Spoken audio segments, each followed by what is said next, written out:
안녕하세요. 매일매일 여러분께 편한 이야기 그리고 유익한 이야기를 전달해드리고자 하는 제니퍼의 뻔한 인문학 제니퍼입니다. 오늘은 그들, 즉 사탄 숭배자들의 상징이 왜 소이며 왜 그들이 이러한 상징에 열광하는지에 대해서 알아보겠습니다. 참고로 본 영상은 성경을 근거로 준비하게 됐어요. 저는 뻔한 인문학 구독자분들의 다양한 종교적인 배경을 정말 모두 존중합니다. 저는 개인적으로 종교의 자유 그리고 그 자유의 가치에 대해서 많은 생각을 했고 또 무척이나 소중하게 생각하는 사람이에요. 이 영상 및 다른 영상에서 기독교적인 내용을 다루는 것은 제가 기독교 신자이기 때문에 상대적으로 제가 관심이 있고 또 잘 아는 분야가 그쪽에 관련된 분야가 많아요. 제가 여러분보다 조금이라도 더 잘 아는 내용이 성경에 관련된 분야이고 또 그것을 인문학적인 관점으로 객관적으로 소개해드리고자 하는 마음입니다. 앞으로 닥터 스트레인지님과 다른 구독자님들의 요청과 같이 그리스 신화 및 북유럽 신화도 뻔하게 유익하게 다룰 예정이니까 기대해주세요. 시작에 앞서서 아직까지 뻔한 인문학 구독자가 아닌 분께서는 구독 버튼 꾹 부탁드리겠습니다. 바로 시작할게요.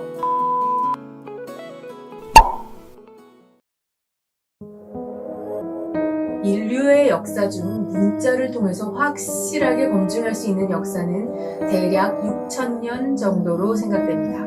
이 기간 동안 종교마다 조금씩 차이가 있기는 하지만 인류는 무언가 악한 영적인 존재가 있다는 것을 끊임없이 인식하게 되었는데요. 성경에서는 이 존재를 사탄이라고 합니다.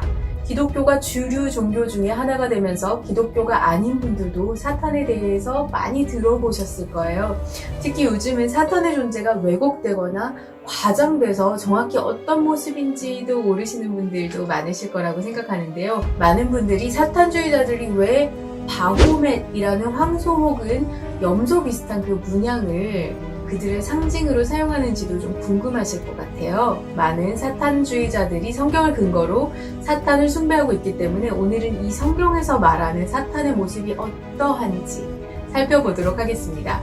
성경은 이 사탄의 기원을 인류 역사 6,000년 전의 일로 언급하고 있어요. 그렇다면 사탄의 존재는 성경을 통하지 않고서는 인간이 결코 알 수 없는 그런 신비인 거잖아요. 성경의 기록에 따르면 사탄은 하나님에 의해서 창조된 존재이고 타락하기 전에 기름 부음을 받은 덮는 그룹이었다고 합니다. 여기 덮는 그룹에서 덮는이라는 말이 뭐냐면 모든 그룹들 중에서 으뜸이라는 의미를 지니고 있고 그룹은 천사보다 우수한 최상급의 천상의 존재라고 이해하시면 됩니다. 여기에 대해서는 조금 이따 자세히 말씀드릴게요. 성경에서 말하는 사탄은 하나님의 창조물 중에 가장 뛰어난 창조물로서 그가 창조된 날부터 불법이 그에게 발견되기 전까지 이 모든 길에서 완전했습니다. 그에게 지혜의 충만함과 완전한 아름다움이 있었는데 결국 이 두 가지가 내가 하나님보다 더 잘났구나, 내가 제일 잘났네, 내가 하나님보다 더 높아져야지 라는 생각을 하게 됐던 거예요. 성경에 보시면 오 아침의 아들 루시퍼야, 내가 어찌 하늘에서 떨어졌는가, 민족들을 약하게 만든 자야, 내가 어찌 끊어져 땅으로 떨어졌는가, 내가 내 마음으로 이르기를 내가 하늘로 올라가 내가 하나님의 별들 위로 내 왕좌를 높이리라, 또 내가 북쪽의 옆면들에 있는 회중의 산 위에 앉으리라, 내가 구름들이 있는 높은 곳 위로 올라가 내가 지극히 높으신 이와 같이 되리라 하였도다. 그러니까 하나님보다 더 높아지겠다, 내가 더 잘나가 더 위에 앉겠다라는 거예요. 참고로 한글 개역 성경에서는 루시퍼라는 이름 대신에 계명성이라는 표현이 쓰였는데 킹 제임스 번역에는 정확하게 사탄의 이름을 루시퍼라고 지적했기 때문에 저는 킹 제임스 번역을 인용하도록 하겠습니다. 하나님께 돌아갈 영광을 가로채고자 했던 루시퍼는 하나님께 반역을 했고 천사들 중에 3분의 1이 여기에 동조해서 악의 무리를 탁 형성하게 된 거예요. 이것이 성경에서 말하는 인간 창조 이전의 사건인 것입니다. 성경 요한계시록에 따르면 하나님께서는 향후에 자신을 반역할 이 사탄의 무리들을 불유황에 가둘 계획을 가지고 계셨어요. 그 후에 하나님은 자신을 닮은 영광스러운 존재로 사람을 따단 창조하게 되고 사탄은 이것을 알고 내가 그러면 저 사람들을 타락시켜서 나만 그 유황불에 가는 것이 아니라 너희들도 나랑 다 같이 가자. 내가 너희들 다 끌고 가서 내가 내 세력을 넓혀야지 라고 계획하게 된 거예요. 성경에서 말하는 지옥은 사람을 위한 공간이 아니었고 원래 사탄을 가두기 위한 공간이었던 셈입니다.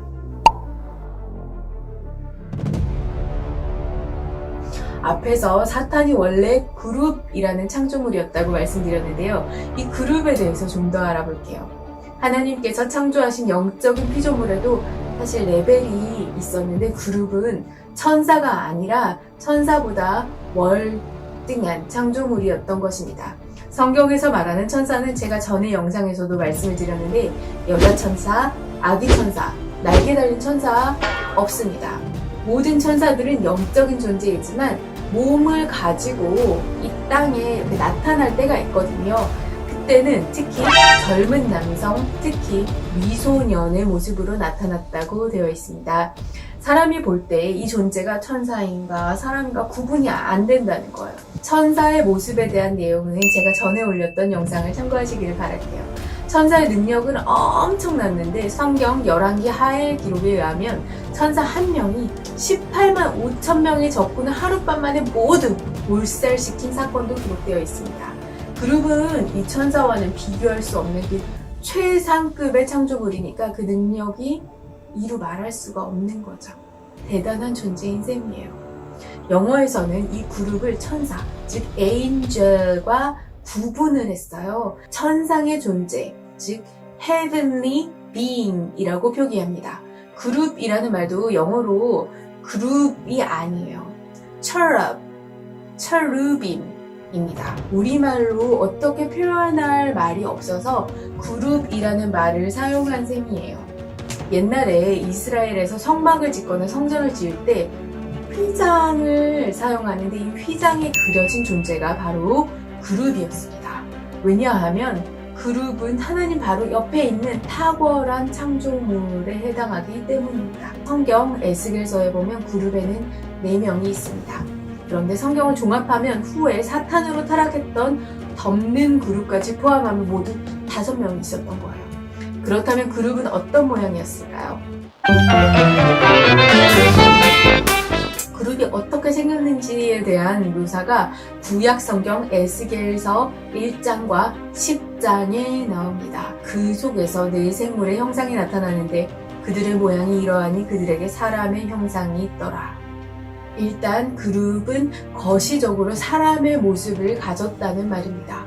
따라서 향후 사탄으로 타락한 덮는 그룹이 마귀는 전체적으로 봤을 때 사람의 모습인 거예요. 다음을 계속 보실게요. 그 얼굴들의 모양은 넷의 앞은 사람의 얼굴이요, 넷의 오른쪽은 사자의 얼굴이요, 넷의 왼쪽은 소의 얼굴이요, 넷의 뒤는 독수리의 얼굴이니. 즉 그룹은 사람의 얼굴, 사자의 얼굴, 소의 얼굴, 독수리의 얼굴을 가졌다고 되어 있죠. 그룹의 얼굴에 대한 표현은 에스겔서 10장에도 반복되는데 약간 달라요. 여기에 성경에서 말하고자 하는 신비가 있습니다. 함께 보실게요. 그룹들에게는 각기 4면이 있는데 첫 번째 면은 그룹의 얼굴, 둘째 면은 사람의 얼굴, 셋째는 사자의 얼굴, 넷째는 독수리의 얼굴이더라. 여러분, 제가 앞에서 보여드린 에스겔 1장 10절과 에스겔 10장 14절을 비교해 볼게요. 이 두 말씀을 비교하면 그룹이 어떤 얼굴을 가졌는지 알 수 있습니다. 1장에는 그 얼굴들의 모양이 사람의 얼굴, 사자의 얼굴, 소의 얼굴, 독수리의 얼굴이라고 언급했다가 10장에는 같은 얼굴들의 모양을 각각 그룹의 얼굴, 사람의 얼굴, 사자의 얼굴, 독수리의 얼굴이라고 표현했습니다.